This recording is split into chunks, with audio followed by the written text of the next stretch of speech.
بالله من الشيطان الرجيم بسم الله الرحمن الرحيم ولا تقولوا لمن يقتل في سبيل الله أموات صدق الله العظيم وصدق رسوله النبي الكريم ونحن على ذلك لمن الشاكرين والحمد لله رب العالمين. از فرش داعش بلغ العلا بکمالی، از فوق تا تحت الثرى کشفت دجا بجمالی. خیر البشر خیر المصطفیٰ حسنت جمیع خصاله، حضرت محمد مصطفیٰ صلو علیہ وآلہ. آج فضائل اہل بیت رضی اللہ تعالیٰ عنہ کے بارے میں انشاءاللہ ہم سنیں گے. آج کا جو جمعہ المبارک کا خطبہ ہے وہ فضائل اہل بیت کے حوالے سے.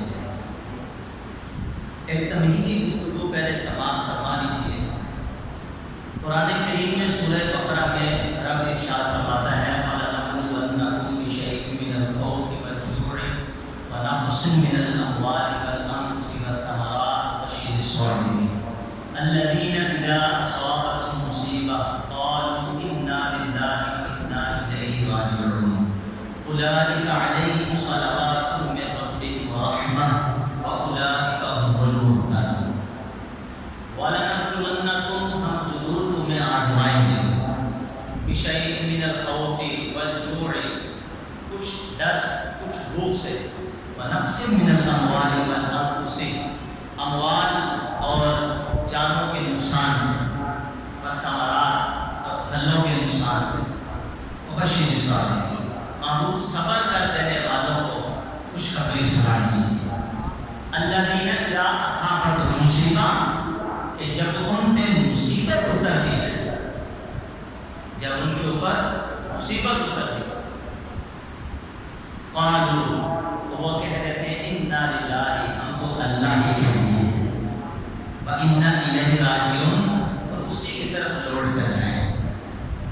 تو جب اللہ تعالیٰ انسان کو آزمائش کی گھٹی سے گزار دیتا ہے اور وہ اس میں کامیاب ہو جاتا ہے، ہر حال میں رب کا شکر گزار کرنے والا بن جاتا ہے، تو قرآن خود ہی اس کو جزا جو دیتا ہے وہ ان الفاظ میں بیان فرماتا ہے اولئک علیہم یہی وہ لوگ ہیں صلوات من ربہم ورحمہ کہ جن پر رب کے درود بھی ہیں اور اللہ کی رحمت بھی ہے. واولئک هم المهتدون فرمایا یہی لوگ ہدایت پر ہیں. حقیقت بات یہ ہے انسان آزمایا جاتا ہے اور یہ قانون فطرت اور قانون دستور ہے. اللہ تعالیٰ نے جس انسان کو جتنا زیادہ آزمایا اس کو اتنا ہی زیادہ مرتبہ مقام عطا فرمایا. آئیے یہ بات ذکر کرنے سے پہلے ایک دو مثالیں دے کے اس مسئلے کو واضح کر دینا چاہتا ہوں. دیکھیے ایک شخص اگر کوئی انگوٹھی پہنتا ہے اور اس کے ہاتھ میں نگینہ ہوتا ہے انگوٹھی کے اندر، تو یہ ایک پتھر کا ٹکڑا تھا جس کی کوئی بھی قدر و قیمت نہیں تھی، اور پھر سینکڑوں بار اس کو کاٹا جاتا ہے، تراشا جاتا ہے، پھر جا کر ایک خوبصورت قسم کا نگینہ بنتا ہے، پھر انسان اس کو انگوٹھی میں ڈال کر اپنی انگلی میں جگہ عطا فرماتا ہے. تو پہلے کچھ نہیں تھا لیکن اس کو کاٹا گیا، تراشا گیا، پتہ چلا مسائل اور آلام آزمائشیں اس نگینے پر بھی ہے. پہلے پتھر جس کو کوئی اٹھا کر گلی میں پھینک دے، کوئی پاؤں رکھ کے چلا جائے، ٹھوکر کے لائٹ میں نہیں تھا، لیکن جب اتنی مصیبتوں سے گزرا اب ایک نگینہ بن گیا. اس کو چھونے کے لیے ہر کوئی تیار ہے. وہ چاندی کی انگوٹھی میں ڈال کے اس کو اپنی انگلی میں پہنا کر عزت سے نوازا. ایک اور مثال ہمارے علماء اسی طرح کی بیان فرماتے ہیں. آپ فرماتے ہیں سنگ مرمر کا پتھر دیکھ لو، وہ پتھر کا ایک معمولی سا ٹکڑا ہی ہوتا ہے، پھر بڑی مصیبتوں اور بڑے بڑے ہوش و بارو فلسہ امتحان سے اسے دو چار ہونا پڑتا ہے، سینکڑوں بار اسے کوٹا جاتا ہے اور ہزاروں بار اسے پیسا جاتا ہے، اور پھر جب وہ ان تمام مراحل سے گزرتا ہے تو پھر اس کے بعد کیا ہوتا ہے، انسان اسے اپنی آنکھوں میں جگہ دے دیتا ہے، یعنی اس کا سرما بن جاتا ہے، اور یہ پہلے سنگ مرمر تھا اب سرما بن گیا، اب انسان عزت اور تکریم کے ساتھ تین تین سلائیاں اس کی اپنی آنکھوں میں لگا دیتا ہے۔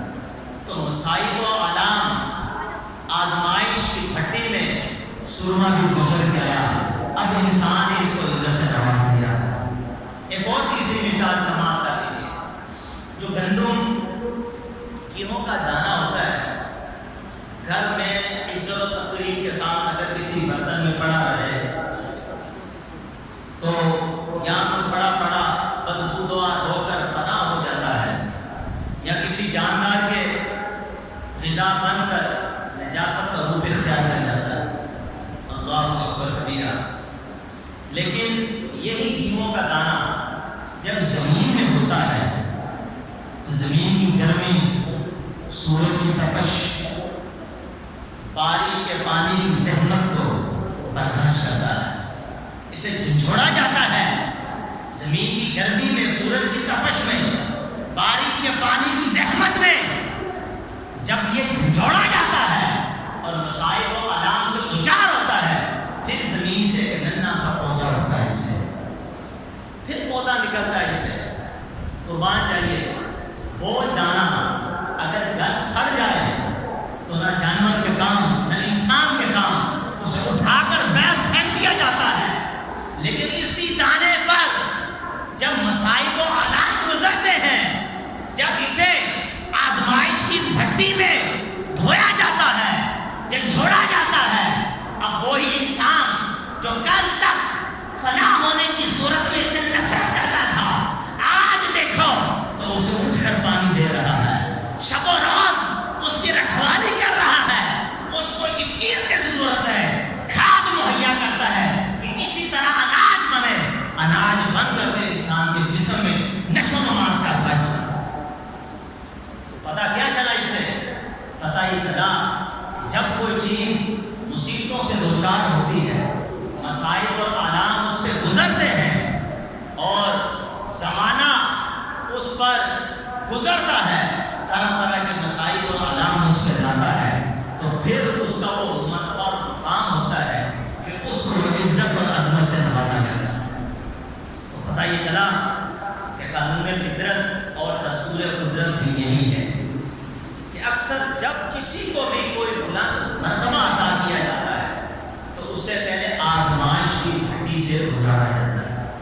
جبھی تو کسی صوفی نے کیا خوب کہا، مٹا دے اپنی ہستی کو، اگر کوئی مرتبہ چاہیے کہ دانہ خاک میں مل کر گلے گزار ہو جاتا ہے۔ ابھی آپ نے دانے کی مثال سے کہ دانہ خاک میں مل کر یعنی مٹی میں جا کر بھی وہ گلے گزار ہو جاتا ہے، اپنی ہستی کو مٹانا پڑے گا۔ اور عربی کا مشہور مقولہ ہے العطایا علی قدر البلایا، یعنی جتنا بڑا امتحان ہوگا اللہ کی طرف سے اتنا ہی بڑا انعام ہوگا۔ انعام اسی کو اتنا بڑا ملے گا جس پر اللہ کے امتحان زیادہ ڈالے گا۔ اور نبی اکرم شفیع معظم صلی اللہ تعالیٰ علیہ وسلم نے ارشاد فرمایا اشد الناس بلاء الانبیاء المثل فالامثل الامثل فالامثل، اور کما قال علیہ السلام، نبی پاک اسلام نے ارشاد فرمایا کہ سب سے زیادہ سخت اور بڑا امتحان انبیاء کرام علیہ السلام پر ہوتا ہے، کیونکہ یہ رب سے زیادہ قریب ہے، رب سے زیادہ محبوب ہے۔ جو عزتیں، جو شانیں اللہ نے جو کرم نوازیا انبیاء کرام علیہ السلام پر کی ہیں، مخلوق میں اتنے کرم، اتنی عظمتیں، اتنی شانیں رب نے اور کسی کو بھی عطا کی۔ تو جو امام الانبیاء ہے، سبحان اللہ، جو امام الانبیاء ہے ان پر بھی جو آزمائش ہے، نبی پاک صاحب خود ارشاد فرماتے ہیں کہ جتنے مصیبت کے پہاڑ مجھ پر ٹوٹے ہیں دنیا میں اتنی مصیبتیں کسی آدمی پر بھی نہیں ہیں۔ تو اللہ نے مرتبہ مقام بھی اپنے محبوب کو وہ عطا کیا جو اور کسی نبی کو بھی عطا نہیں کیا۔ قربان جائیے، جب ہی میں نے آیت پڑھی والا نبلونکم بشیء من الخوف والجوع، ہم ضرور تمہیں آزمائیں گے۔ اب آؤ کربلا کی طرف رخ کرو۔ 3 دن ہے، نہ کھانے کے لیے کوئی چیز بھوکے، نہ پینے کے لیے پانی پیاسے، نہ کھانے کے لیے پھل ہے، نہ آسائش، نہ آرام، نہ ٹھنڈی ہوا، نہ سونے کے لیے بستر۔ کیا حال ہے! اتنے میں بھی جو رب کو راضی کرنے پہ تلا ہوا ہے، وہ سچے نبی کا سچا بیٹا سیدنا امام حسین رضی اللہ تعالیٰ عنہ، جن کو اللہ نے ایسی آزمائش میں ڈالا وہ پھر بھی کامیاب ہوئے اور شہادت عظمیٰ کا مرتبہ رکھنے آپ کو عطا فرما دیا۔ فضائل اہل بیت کیا ہے؟ اس سے پتہ چلا کہ اللہ تعالیٰ جس کو جتنا آزماتا ہے، جس پر جتنی مصیبتیں ڈالتا ہے، اسے اتنا ہی بڑا انعام عطا فرماتا ہے۔ اور نبی پاک علیہ السلام کے اہل بیت کو بھی اللہ نے آزمایا، ان کو مصیبتوں میں ڈالا، ان کو آزمائش میں رکھا، اور پھر مرتبہ مقام کیا ملا؟ الحسن والحسین سیدہ شباب اہل جنہ۔ فرمایا حسن و حسین دونوں میرے شہزادے اہل جنت کے نوجوانوں کے سردار ہیں۔ سرداری مل گئی، جنت کی سرداری مل گئی، یہ مقام ہے دونوں شہزادوں کا۔ اللہ تعالیٰ قرآن پاک میں ارشاد فرماتا ہے، چونکہ فضائل اہل بیت بے شمار ہیں۔ فرمایا سورہ احزاب کے اندر انما یرید اللہ لیذھب عنکم الرجس اہل البیت ویطہرکم تطہیرا۔ اے نبی کے اہل بیت، اللہ تو یہی چاہتا ہے کہ تم سے ناپاکی کو دور کر دے، کفر و شرک کی ناپاکی کو دور کر دے اور تمہیں خوب پاک فرما دے، خوب ستھرا فرما دے۔ صحیح مسلم شریف کے اندر آتا ہے، جب یہ آیت اتری، نبی اکرم شفیع معظم صلی اللہ علیہ وسلم صبح کے وقت اپنے کاشان نبوت سے باہر نکلے اور کالی کملی جو منقش تھی، مصطفیٰ جان رحمت نے اوڑھی ہوئی تھی، حسن و حسین کو اس کملی میں داخل فرما لیا، بی بی فاطمہ کو زہرا کو داخل فرما لیا، مولا مرتضیٰ مولا مشکل کشا علی المرتضیٰ کو بھی اس کالی کملی میں داخل فرمایا اور ہاتھ اٹھائے اور دعا کی، اللہم ہؤلاء اہل بیتی و خاصتی، اے اللہ یہ میرے اہل بیت ہیں اور یہ میرے مخصوص افراد ہیں۔ فرمایا اذھب عنہم الرجس، اے اللہ ان سے ناپاکی کو بھی دور کر دے، وطہرہم تطہیرا، اور ان کو خوب پاک بھی فرما دے۔ کیا مرتبہ، کیا مقام ہے! یہاں قرآن کی آیت اترتی ہے کہ نبی پاک علیہ السلام اپنی کالی کملی کے اندر ان کو داخل فرما دیتے ہیں۔ وہی نبی پاک علیہ السلام کی زوجہ محترمہ حضرت ام سلمہ رضی اللہ تعالیٰ عنہ بھی موجود تھی، تو آپ نبی پاک علیہ السلام کو شاہ فرماتی وَأَنَا مِنْهُ، حضور کہ میں بھی ان میں داخل ہوں۔ فرمایا اِنَّكِ عَلَىٰ خَيْرٍ، تو تو بہتری پر ہے، تو تو بھلائی پر ہے۔ اور ایک روایت کے مطابق حضور نے فرمایا بلا، ہاں کیوں نہیں، اور اپنی زوجہ محترمہ کو بھی اسی کالی کملی کے اندر داخل کروا لیا، اہل بیت میں شامل فرما لیا۔ قربان جائیے، چونکہ فضائل اہل بیت کے اوپر آج کا جمعہ ہے، آپ نے ایک لفظ سنا ہوگا مناظرہ، اور ایک ہوتا ہے مباہلہ۔ مناظرہ یہ ہوتا ہے کہ جو سامنے والا مخالف ہے، جو غلط عقیدہ یا غلط عمل اختیار کیے ہوئے ہوتا ہے، قرآن و حدیث سے دلائل دے کر اسے سمجھایا جاتا ہے۔ اور ایک ہوتا ہے مباہلہ، یعنی جب کوئی مناظرہ نہ کرے، ہٹ دھرمی اختیار کرے، ہو بھی غلط، اس کے باوجود اپنی غلطی نہ مانے، تسلیم نہ کرے، وہاں مناظرہ نہیں بلکہ وہاں مباہلہ ہوا کرتا ہے۔ یعنی فریقین میں سے ایک دوسرے کے خلاف بددعا کرتا ہے، دعائیں ضرب کی جاتی ہیں، آسان الفاظ میں سمجھا لوں، اس سے کیا کہا جاتا ہے؟ مباہلہ۔ اب آئیے اس واقعے کو سنیے، حسن و حسین کی کیا شان ہے، اہل بیت کی کیا شان ہے۔ نجران کے عیسائی نبی پاک علیہ السلام کی بارگاہ میں حاضر ہوئے، تو نبی پاک علیہ السلام نے اپنے دلائل نبوت سے ان پر آفتاب کی طرح حق کو ظاہر فرما دیا، لیکن وہ لوگ معاندانہ روشن سے برابر جھگڑتے رہے، ہٹ دھرمی اختیار کی، ضد پر اٹکے رہے، عیسیٰ علیہ السلام کے بارے میں مناظرہ کرتے ہیں۔ اب وہ پیچھے ہٹے نا، اللہ نے قرآن کریم کی آیت اتار دی، فمن حاجك فيه من بعد ما جاءك من العلم فقل تعالوا ندعو ابناءنا وابناءكم ونساءنا ونساءكم وانفسنا وانفسكم ثم نبتهل فنجعل لعنة الله على الكاذبين. فرمایا حضور نہیں مانتے آپ ان سے مباہلہ کریں، آپ ان سے مباہلہ کریں. اور فرمایا فمن حاجک فیہ، جو آپ سے عیسیٰ علیہ السلام کے بارے میں جھگڑا کر رہا ہے، حالانکہ آپ کو تو اس کا علم ہو چکا ہے، آپ ان کو فرماؤ لے آؤ اپنے بیٹوں کو ہمارے بیٹوں کو، اپنی عورتوں کو ہماری عورتوں کو، اپنی جانوں کو ہماری جانوں کو، ثم نبتہل، پھر ہم گڑ گڑا کر دعا کریں گے، فنجعل لعنۃ اللہ علی الکاذبین، چونکہ جھوٹے عیسائی تھے تو فرمایا جو جھوٹا ہوگا ہم اس پہ اللہ کی طرف سے لعنت ڈالیں گے. اب نبی پاک علیہ السلام نے مباہلے کا اعلان کر دیا. صبح ہوئی، حضور علیہ السلام میدان میں نکلے، مباہلہ کرنے کے لیے تیار ہوئے، اور عیسائیوں کا ایک گروہ آیا نبی پاک علیہ السلام کی گود میں حضرت امام حسین رضی اللہ تعالیٰ عنہ، اور آپ کے ہاتھ میں امام حسن مصطفیٰ رضی اللہ تعالیٰ عنہ کا ہاتھ ہے، اور آپ کی پشت کے پیچھے آپ کے جگر کا ٹکڑا فاطمہ الزہرا رضی اللہ تعالیٰ عنہ، اور پیچھے ہی پشت میں علی المرتضیٰ شیر خدا رضی اللہ تعالیٰ عنہ.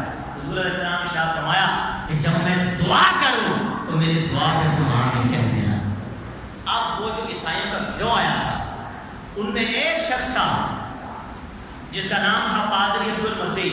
یہ سب سے بڑا پادری تھا، یعنی عیسائیوں کا سب سے بڑا عالم تھا.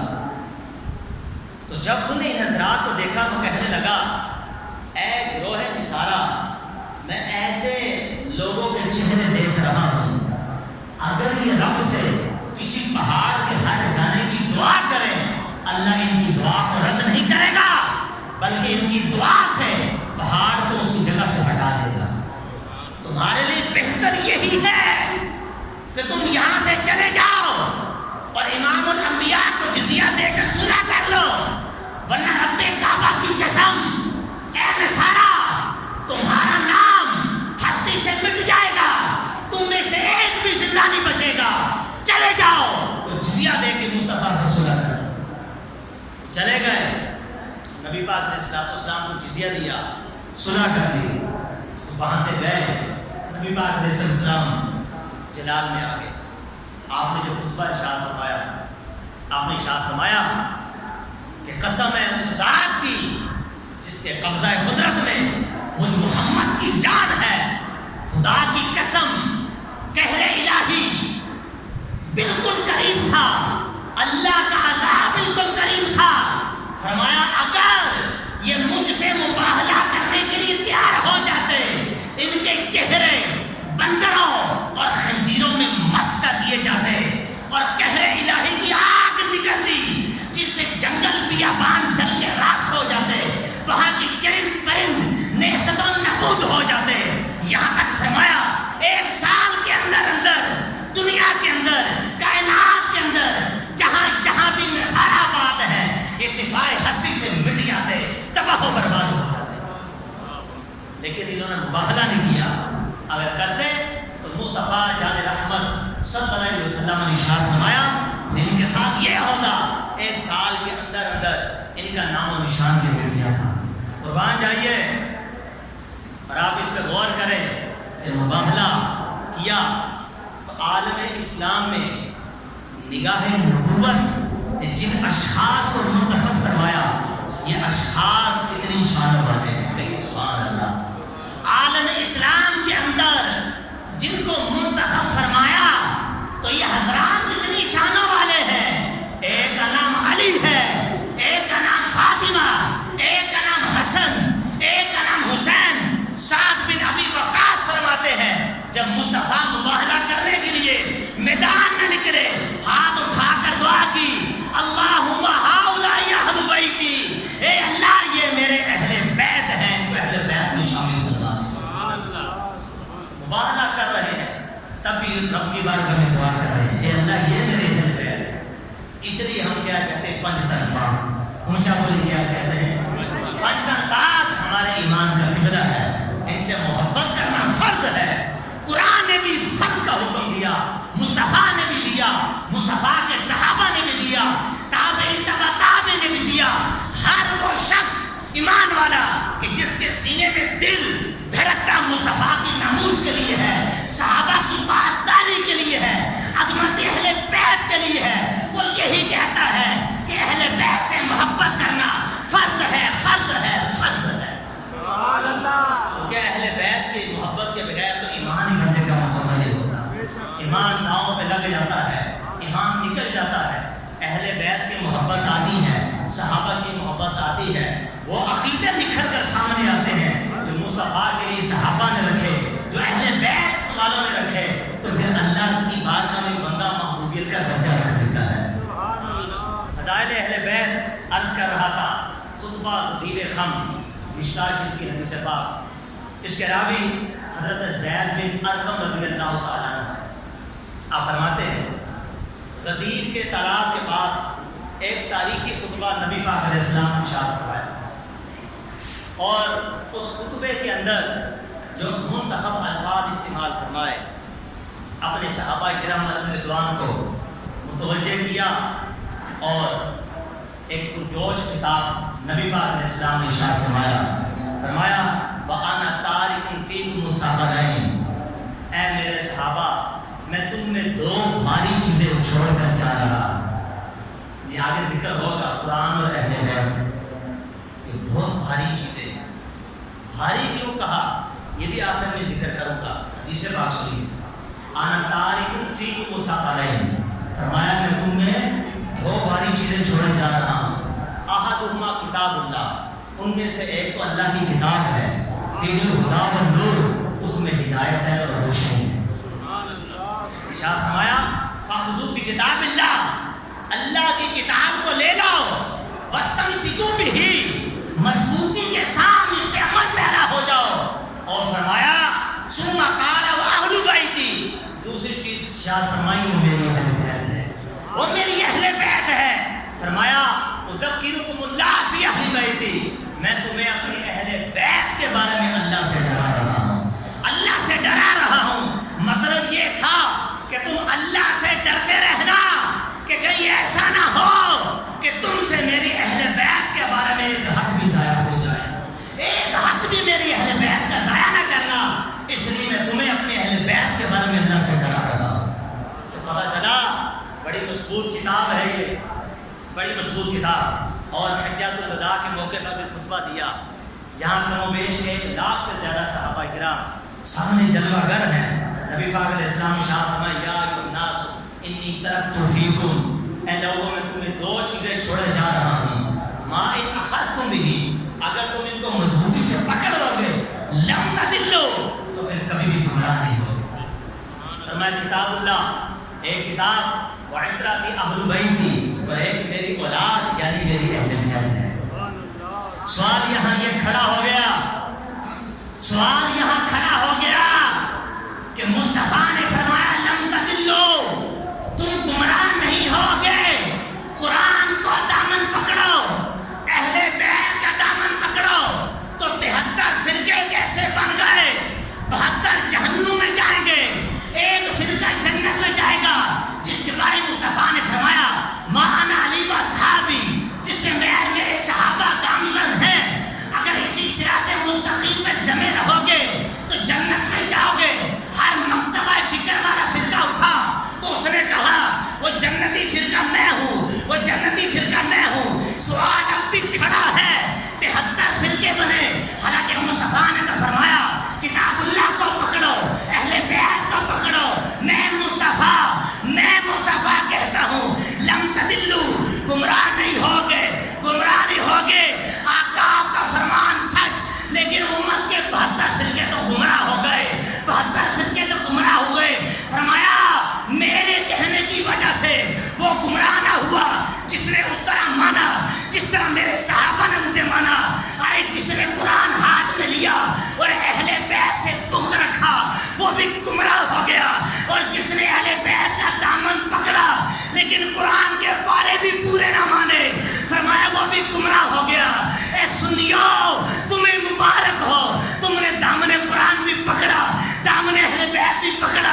پاک علیہ السلام کے اہل بیت کی پھر کیا شان.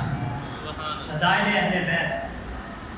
حضرت امام شافعی رضی اللہ تعالیٰ عنہ چونکہ 4 ائمہ ہیں فقہ کے مشہور، ان میں امام شافعی بھی ہے.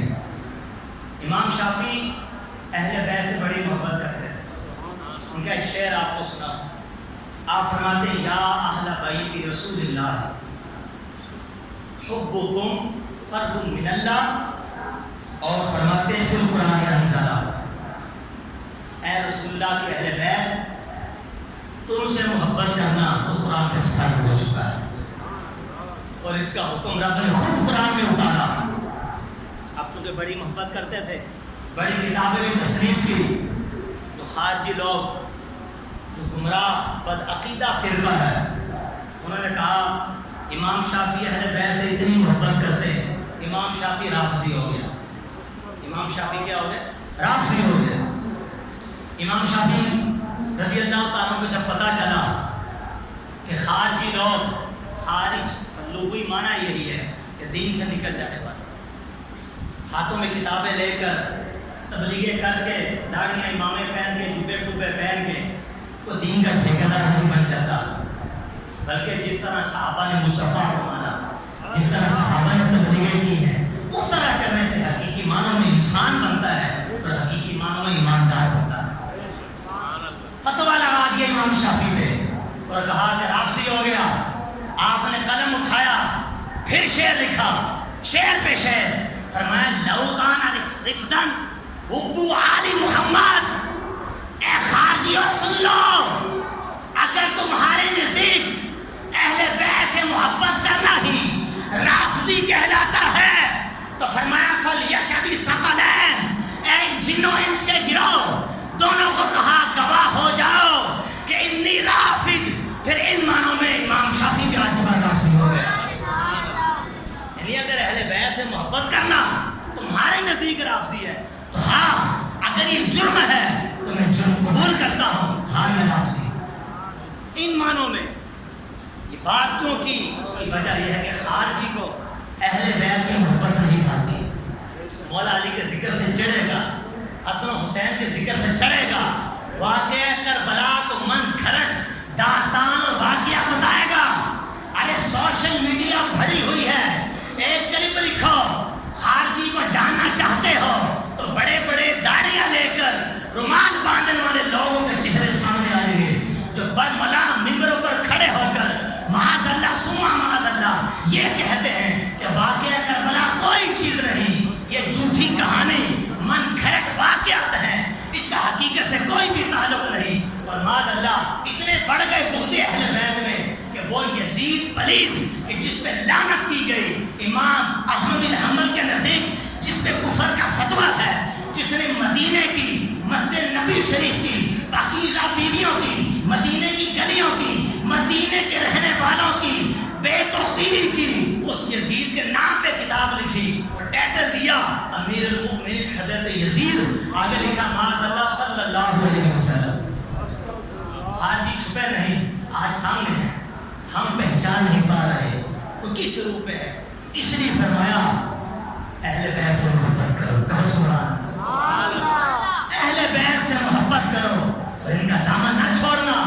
میں مصطفیٰ تم سے وعدہ کر کے جاتا ہوں کہ میں چلا جاؤں گا، میری اہل بیت زندہ ہے تو میرا مشن بھی زندہ ہے.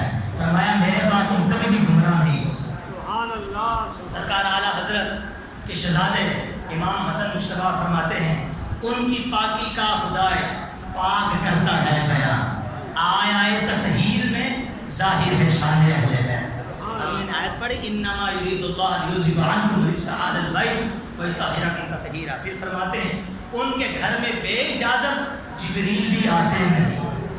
ان کے گھر میں بے اجازت جبریل بھی آتے نہیں. ارے قدر والے جانتے ہیں قدر و شان اہل بیت. وہ تو جبریل جان گئے اہل بیت کی قدر کیا ہے، لیکن تو نہ جان سکے اہل بیت کی قدر کیا ہے.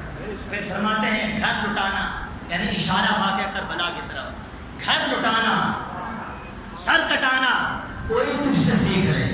اے حسین گھر لٹانا، سر کٹانا کوئی تجھ سے سیکھ لے.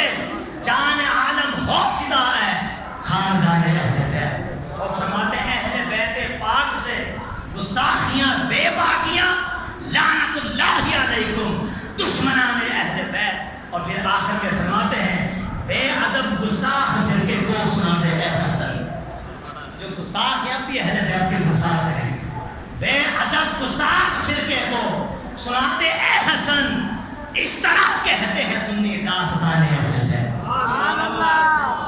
داستان اہل بیت کی سنی ہے تو سنیوں سے سنو, حضور کے سچے عاشقوں سے سنو کہ نبی پاک علیہ السلام کی علم کے وارث ہے.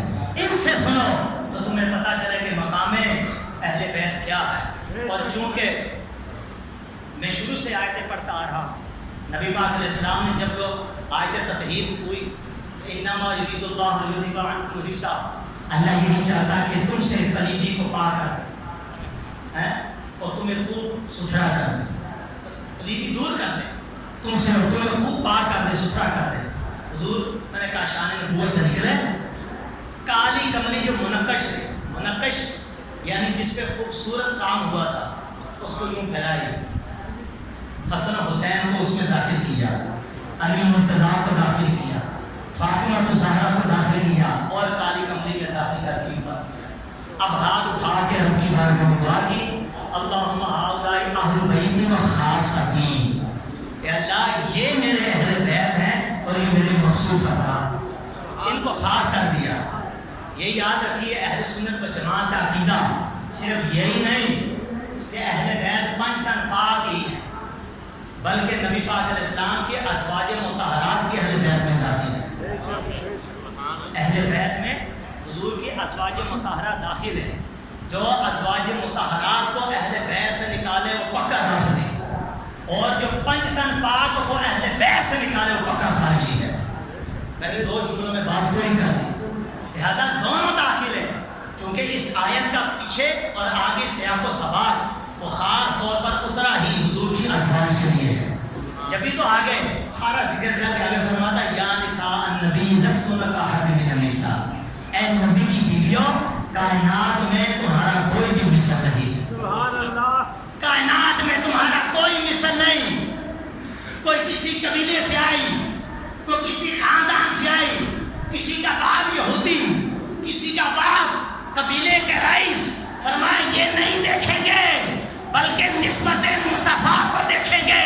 ارے جو مصطفیٰ کے دامن سے آ گئی نگاہیں مصطفیٰ میں بس گئی. فرمایا کائنات والوں نبی کی بیویوں جیسی تمہارے مائیں نہیں ہو سکتی. ارے جو عورتیں مصطفیٰ کے نگاہ میں آ کے مصطفیٰ کی شادی کے آ کر بے مثل و بے مثال ہو جائے, وہ دولہا کیسے بے مثل و بے مثال نہیں ہوگا. سبحان اللہ. نبی پاک علیہ السلام کی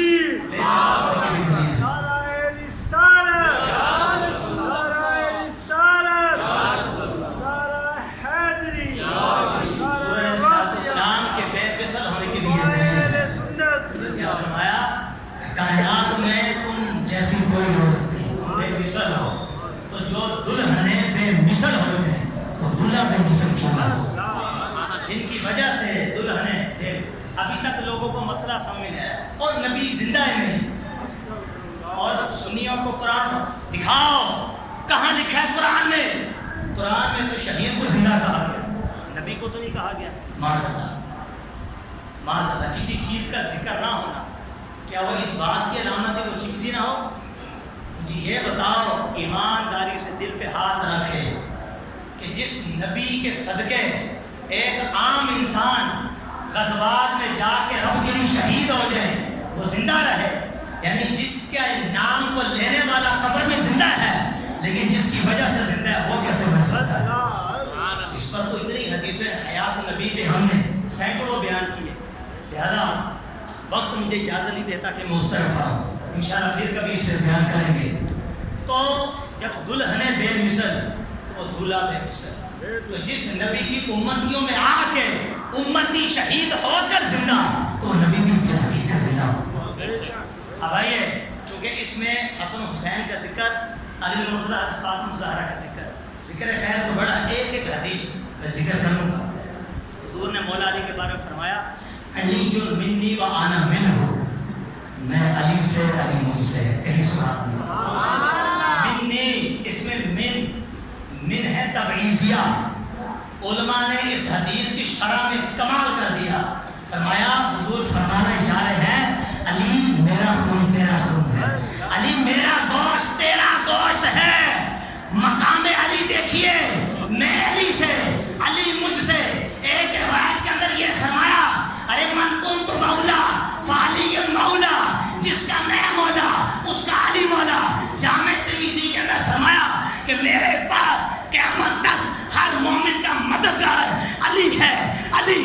علی ہے. بریلی کا تاجر اٹھا, قلم توڑ دیا, فرمایا زمانے بھر کا جو ولی ہے, ارے وہ علی ہے, وہ علی ہے, وہ علی ہے. مقام علی تو دیکھو, فرمایا علی جو میرا دشمن وہ تیرا دشمن, تو تیرا دشمن وہ مصطفیٰ کا دشمن, جو میرا دوست وہ تیرا دوست, جو تیرا دوست وہ میرا دوست, اس لیے کہ میرا گوشت تیرا گوشت ہو گیا, میرا خون تیرا خون ہو گیا. یہ مولا علی کا مرتبہ مقام ہے.